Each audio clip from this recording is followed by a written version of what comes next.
نحمد و نصلی علی رسول الکریم۔ ناظرین اکرام، بڑے افسوس کے ساتھ اور ایک درد لے کر آپ کے سامنے حاضر ہوا ہوں۔ آپ اور ہم سبھی جانتے ہیں کہ یہ بی جے پی کے وفاداروں کے طرف سے کچھ نہ کچھ نبی کرم صلی اللہ علیہ وسلم کی شان میں گستاخیوں کا سلسلہ جاری ہے، اور یہی وجہ ہے کہ آج ہمارے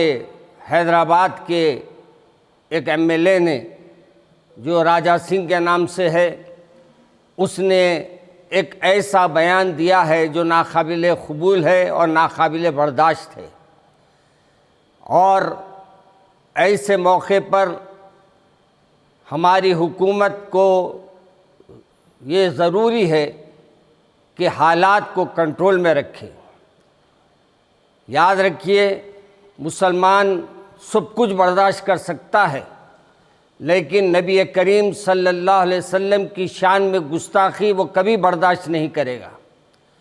اور اس سلسلے میں ہمارے ماشاءاللہ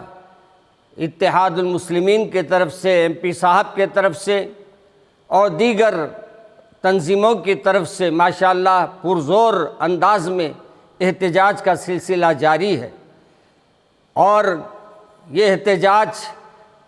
یہ ہمارے جذبات کا اظہار ہے، الیکشن کی تیاری نہیں، بلکہ ہماری زندگیوں کی سب سے اہم شخصیت اور سب سے اہم ہمارے آقا دو جہاں حضرت محمد مصطفیٰ صلی اللہ علیہ وسلم کی شان میں گستاخی ایک بچہ بھی برداشت نہیں کر سکتا، اور ایک صاحب ایمان بھی برداشت نہیں کر سکتا۔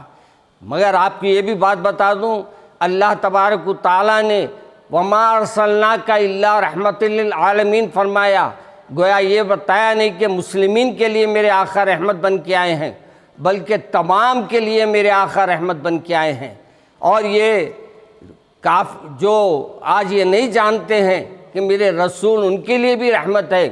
ایسے موقع پہ میں ان کو سمجھانا چاہتا ہوں، بولنا چاہتا ہوں کہ یہ ہمارے آقا ہر ایک کے لیے رحمت بن کے آئے ہیں۔ اور یہ بھی یاد رکھیں کہ ہمارے کو جو بھی کام ہم کر رہے ہیں، جو بھی احتجاج کر رہے ہیں، ہم یہ کوشش کریں کہ ہمارے غیر مسلم بھائیوں کو اس سے تکلیف نہ پہنچے۔ ہاں، جو یہ عمل کیا ہے اس کے بارے میں ہم حکومت سے مطالبہ کرتے ہیں کہ جیسے ہمارے جو ہمارے ایک سی ایم صاحب نے جیسا ایک بلڈوزر کارروائی چلائی، اور بلڈوزر کے ذریعے حالات جو بگاڑ رہے ہیں ان کے گھروں پہ انہوں نے بلڈوزر چلایا، تو ہمارے کے ٹی آر صاحب تو بلڈوزر چلانے میں یہ بھی تو ماہر ہے ماشاءاللہ، تو یہ بھی آگے بڑھے۔ اور ایسے لوگ جو حیدرآباد کی فضا کو خراب کرنا چاہتے ہیں، اور ہندو مسلم میں جو محبت ہے اور گنگا جمنا جو تہذیب ہے اس کو مٹانا چاہتے ہیں، ایسے لوگوں پہ وہ سخت ایکشن لے۔ اور ہمارے پولیس والے بھی جو موصوف کو گرفتار کر کے لے جا رہے تھے، ایسا معلوم ہو رہا تھا کہ ان کی گلپوشی کرنے لے جا رہے ہیں۔ ایسے لوگوں کو تو جس انداز سے لے جانا چاہیے وہ خود پولیس والے جانتے ہیں، مگر ان کے دلوں میں بھی ایسا ہی دکھتا ہے کہ ان کا خوف طاری ہے۔ میرے تمام نوجوانوں سے اور تمام تنظیموں سے یہ اپیل ہے کہ ہم امن کے ساتھ اور کوشش کریں کہ اس کے لیے ہم کر کیا سکتے ہیں، اور ہم حکومت سے مطالبہ کرتے ہیں کہ آپ سخت ایکشن لیجئے اور ان کے اوپر سخت سے سخت کارروائی کیجئے۔ اب جیسے اب وہ کہہ رہا ہے کہ بھئی فلاں آدمی آیا تھا اور اس کی وجہ سے ایکشن لیا جا رہا ہے، اس سے ہمارے کو آنے سے کیا فائدہ ہوا؟ ہمارے کو کوئی فائدہ نہیں ہے۔ ہمارے رسول صلی اللہ علیہ وسلم کی گستاخی چاہے کوئی بھی کرو ہمارے پاس قبول نہیں کی جائے گی، اور ہم اس پہ سخت مذمت کرتے ہیں اور حکومت سے مطالبہ کرتے ہیں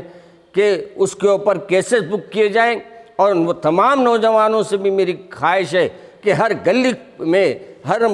پولیس اسٹیشن میں اس کے خلاف کیسز بک کریں، اور اس کو سخت سے سخت سزا دلانے میں ہم سب مل کر آگے بڑھیں۔ انشاءاللہ اللہ تبارک و تعالی ہماری مدد کرے گا،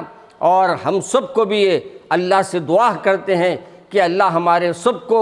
سچی محبت ہمارے رسول سے عطا فرمائے۔ اور ہم سب کو اپنے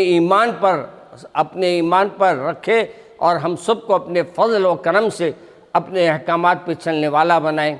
آپ حالات میں اندر جاتے جاتے بھی شیطان کہتے ہیں اپنی حرکتوں سے باز نہیں آیا، معلوم ہوتا کہ سیکنڈ پارٹ بنانے کا یہ ارادہ رکھتے ہیں۔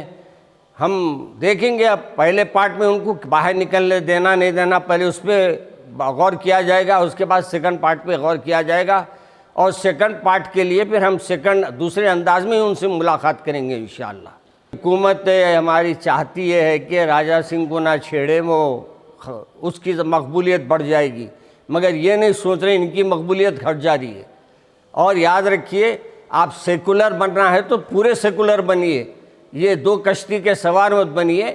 ایک انداز اختیار کیجئے اور آپ کو اس پہ ایکشن لینا ہی لینا ہے، اور جتنا سخت ایکشن لیا جائے گا آئندہ دوسروں کی ہمت نہیں ہوگی کہ وہ دوسروں کے یعنی خداؤں کو، دوسروں کے رسولوں کو، دوسروں کے بارے میں کوئی بری بات کہہ سکے۔